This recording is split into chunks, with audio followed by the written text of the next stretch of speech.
All right, here we are.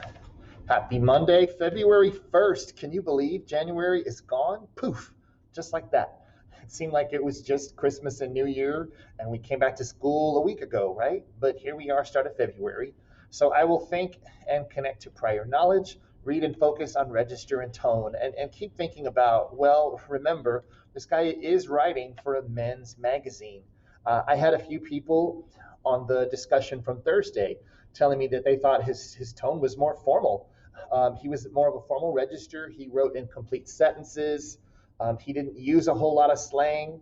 You know, if it was just a real conversation, it would have been more just back and forth. And I responded to several of those people. But let me just kind of tell everybody, keep in mind, this is a nationally published and distributed men's magazine. So there's limits of being casual, right? It's not like you're literally sitting next to your buddy drinking a beer talking about it. You have to maintain the conventions of grammar and punctuation. You have to write in complete sentences. So that's going to be there regardless, you know, if it's a casual register versus a more formal register.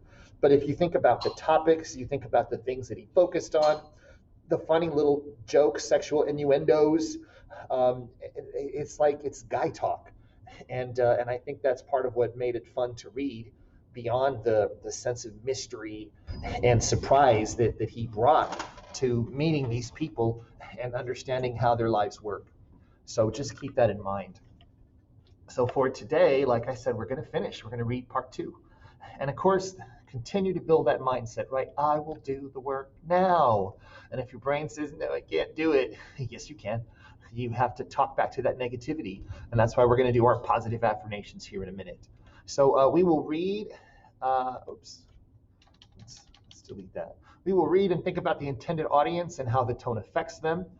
And for our close, we have a graded discussion that my first period really got into and thought about, and I know y'all will too. What was the main idea of the article? What was the main point the author was trying to make? And keep in mind, is there a right answer? Of course not. Just trust yourself. Tell us what you think. If you clearly explain, you write, you give details, you're going to have a right answer. So keep that in mind. This kind of writing is easy, and practicing it just makes you better and better at writing. So explain and include a quote that supports your statement. And practicing backing up what you say with evidence, yeah, that's a powerful way to work and learn. All right, before we do anything else, today is a good day. If you don't need them, it's okay. I need them. So let's do our positive affirmations. Tell yourself what to think. And say them out loud or in your head. It doesn't matter, right? What are you? I am strong, confident, and successful. Yes, we are. And how do you feel about reading? I love reading. So much fun. Yes, it is. And how do you feel about schoolwork? The harder I work, the stronger I become. Amen. Okay, and let's do a little Carvajal comedy, because I'm goofy. People are usually shocked when they find out I'm not a very good electrician. Yeah, I get it. Electrician. Shocked. That's a pun, right? It could have two meanings. Shocked like surprised, or literally shocked because he's not a very good electrician. Yeah, you get it. You're a good person. Ha ha. Thanks for laughing. Okay, so what are we doing today? Thank you for asking. So Monday's work, February 1st, 2021, The Men Who Live Forever, Part 2. You can, if your Wi-Fi works, you can read it in the viewer, or of course you can click and it'll open up a copy and you can read it with me. And we'll find out a lot more about what changes he made and how it worked for him. So, and then once again, we're going to go do the discussion. So once we're done with the reading, and if your Wi-Fi works, thinking about writing, this is a graded discussion. What was the main idea of the article? right? And Isaiah may think something completely different from Raven, and they can both get hundreds as long as they include a quote that supports their statement. And grading for the line count does not include your quote, right? So some of us that are efficient type of people, let me copy a 7-line quote. Woohoo! I got 100. So no. Your grading does not include your quote. So, and the same as before, if you make a blank post before you post, it's an automatic 60. So keep that in mind. So 4 lines of your own writing, not the quote, for a 70, 5 lines for an 80, 6 lines for a 90. And here we go. Man, we all want 100s. 7 lines, you start talking about the details and what he talked about. 7 lines, the magic is in the details. It's so easy. You write your 7 lines, you put your quote in there, you explain, give details, boom, easy 100. You can do it in 5 minutes. All right, so keep that in mind. And let's open up your copy of The Men Who Live Forever. And as usual, I'll read the first part. You will finish on your own. Remember, we're going to use our imagination and picture things so that we're having a movie in our heads, right? We dramatize it, and that makes it so much more fun and interesting. If you don't know a word, who cares? Skip it. You're a good person.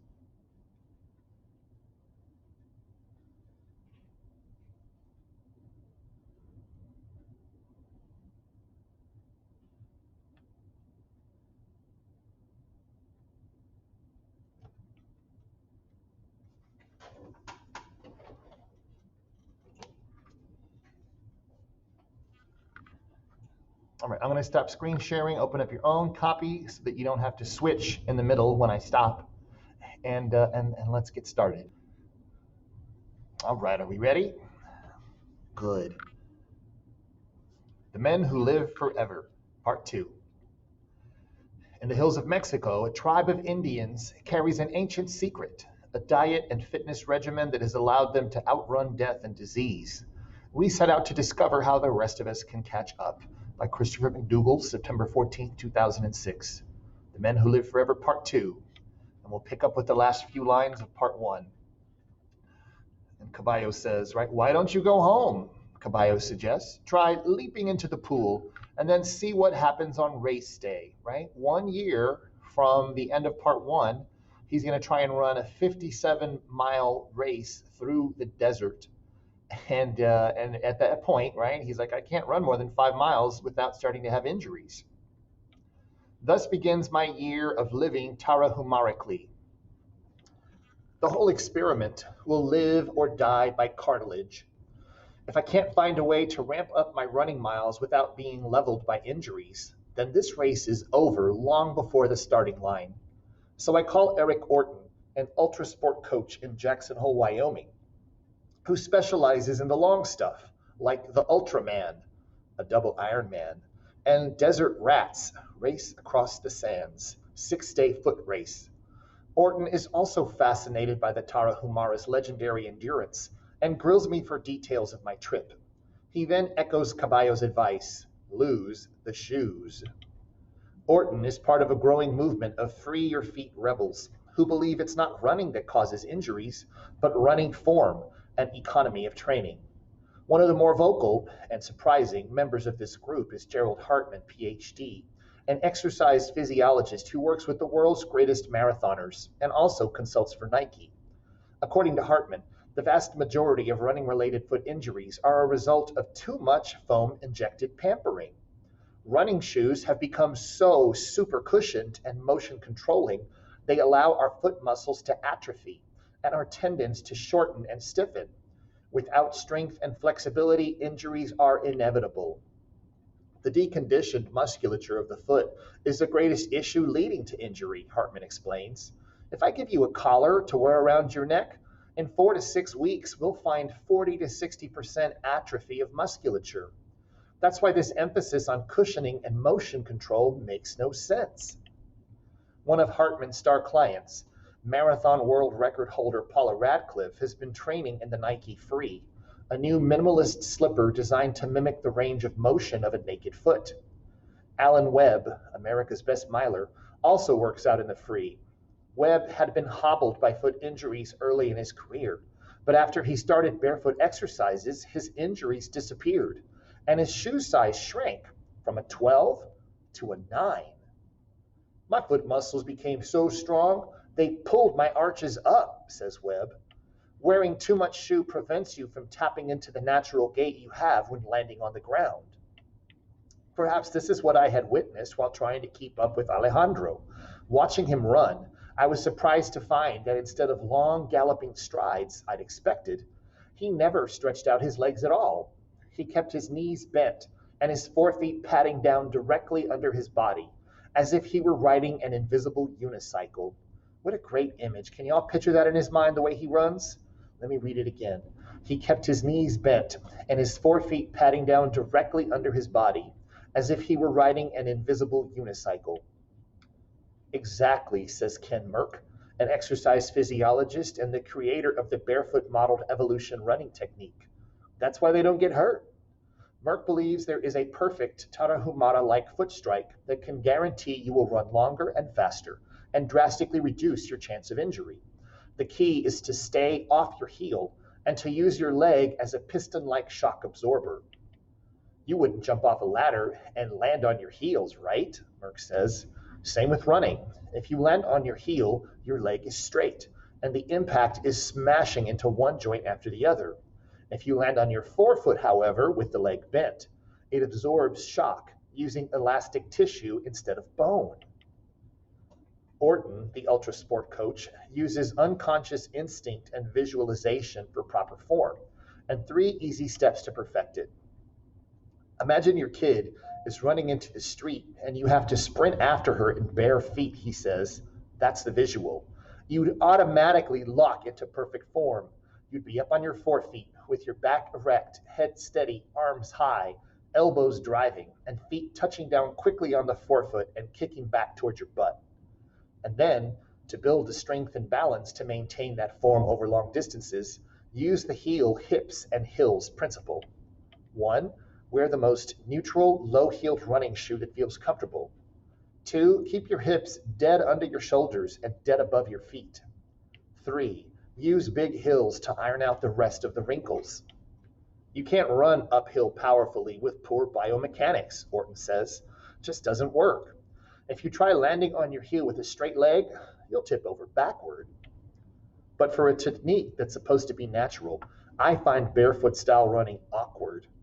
Orton lets me ease into it by keeping the distance light for the first few weeks and assigning me hill repeats and speed work, plus some core conditioning exercises to make my lower back, instead of my quads, support my weight. By month 2, though, he's sending me off on 2-hour weekend runs and adding a long midweek run. Barely 8 weeks into his program, I'm already running more miles per week at a much faster pace than I ever have in my life. I keep waiting for all the old ghosts of the past to come roaring out. The screaming Achilles, the ripped hamstring, the plantar fasciitis. I start carrying my cell phone on the longer runs, convinced that any day now I'll end up a limping mess by the side of the road.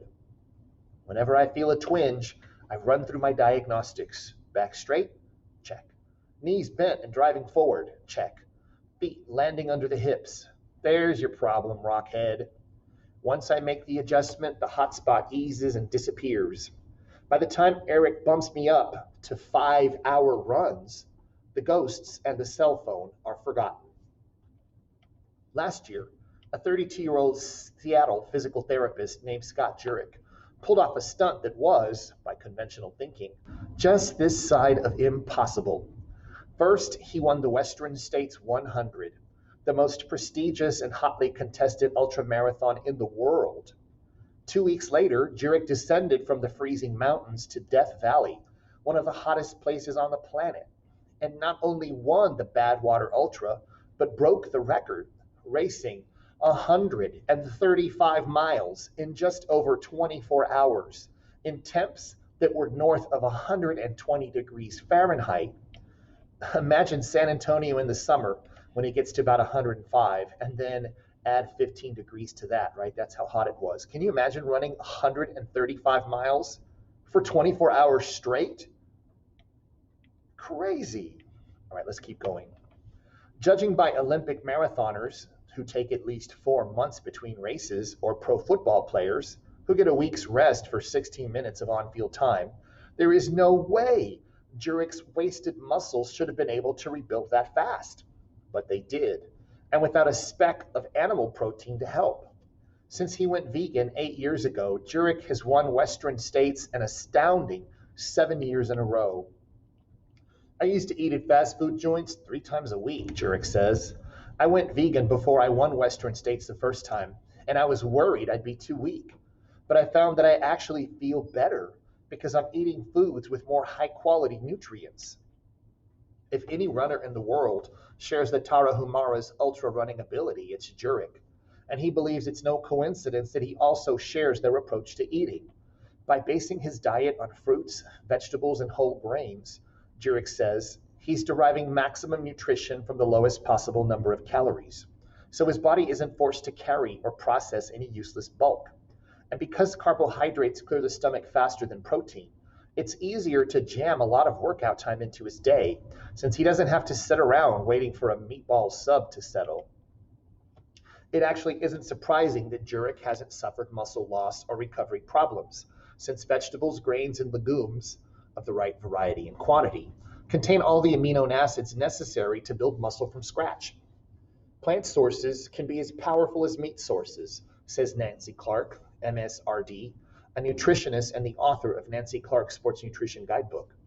She points out that meat does provide more easily absorbable zinc and iron, which are crucial for moving oxygen from your lungs to your muscles and healing your immune system. But you can remedy that by downing a little wheat germ or an enriched breakfast cereal like Total. Do you think horses and elephants worry about not having any animal protein in their diets? Says Ruth Hedrick, PhD, a 6-time Ironman triathlete and a vegan for the past 24 years. Elephants are bigger than you, stronger than you, and guess what? They'll probably outlive you too. Hedrick may be pushing the point with her interspecies comparisons, but she's onto something important when she touts the benefits of the Tarahumara table. While everyone knows the protective powers of fruits and vegetables, according to a number of recent studies, whole grains are also edible medicine. Researchers at the University of Minnesota School of Public Health, for instance, conducted a review of 17 studies and found that consuming whole grains on a regular basis can reduce the risk of diabetes and heart disease by as much as 40%. Likewise, a University of Utah study showed that going whole grain can lower the odds of rectal cancer by 31%. It's also worth noting that when Cornell University researchers analyzed wheat, oats, corn, and rice, corn, the source of pinole, had the highest content of phenols, powerful disease-fighting plant chemicals. Lots of ethos and logos there, right? I buy the notion that pinole is stone ground magic dust, but can't I get enough of the benefits without going whole hog? Just part of the hog is all I need. Unlike vegans, not only don't I mind eating things with faces, but I'll eat the faces themselves if they're ground up and batter dipped into corn dogs. Whatever compromise I settle on, it's critical I make some kind of change to my diet. Balancing my body weight with my core muscles makes a 5-mile run feel like an afternoon of atomic crunches. And Orton's Hill workouts had me puking gorditas. Have you ever had a salad for breakfast? Hedrick asks. Not sober. You should try it, she urges. Because a monster salad is loaded with nutrient-rich carbs and low in fat. I could stuff myself in the morning and not feel hungry or queasy when it came time to work out. Plus, greens are packed with water, so they're great for rehydrating after a night's sleep. And what better way to down your 5 vegetables a day than forking them all down at once? Next morning, I give it a stab. I wander around the kitchen with a mixing bowl, throwing in my daughter's half-eaten apple, some kidney beans of questionable vintage, a bunch of raw spinach, and a ton of broccoli, which I chop into splinters, hoping to make it more like coleslaw. Hedrick fancies up her salads with blackstrap molasses, but I figure I've earned the extra fat and sugar, so I go upscale, dousing mine with gourmet poppy seed dressing. After 2 bites, I'm a convert. A breakfast salad, I'm happy to find, is also a sweet topping delivery system, just like pancakes and syrup.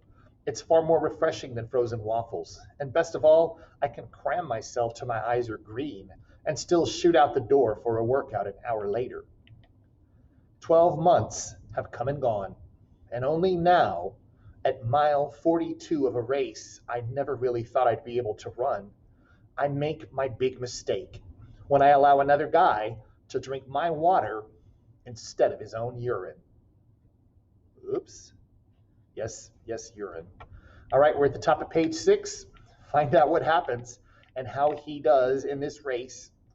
And remember the discussion question. What's his main point? What's the main idea? Take your time, enjoy, and we'll talk in a little while.